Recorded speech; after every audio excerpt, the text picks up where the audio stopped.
ইমরানটা খাবে না? খালি আর দুইটা নেন আমার জন্য। আম্মা খাবে নি? খাবে না? আরো দুইটা দেন। তাহলে দাম কত যাচ্ছে? 50 টাকা।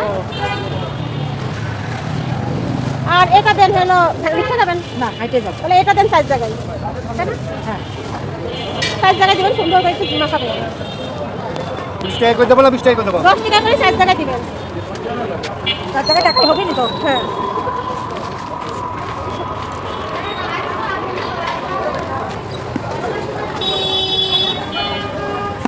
একটু সুন্দর করে মাখাবেন। হ্যাঁ আচ্ছা। আমাদের রিক্সা ভাড়ায় তো যাওয়া আসায় 20-30 টাকা। আবার শেষ করলাম। আজকে কি পরিমাণ হাঁটিছি আমি, সারাদিন হাঁটতেই আছি আজকে আর সারাদিন বাইরে 12টার পর থেকে এ পর্যন্ত আপনি বাইরে হাদিসেন মানে জনগণের রিক্সা ভাড়া ঘুরে গেছে। থাকি তোরা এত ঘুম হবি ভালো। মানে 12টার থেকে এ পর্যন্ত শুধু হেঁটেই বেড়াচ্ছে তাও মনে হচ্ছে শেষ নেই। আর ভাড়া আমি করছি হাঁটা ভালো। পলিথিন হাতি বানানো। আমি সব মানে 4 জায়গায় দিয়ে কলেজ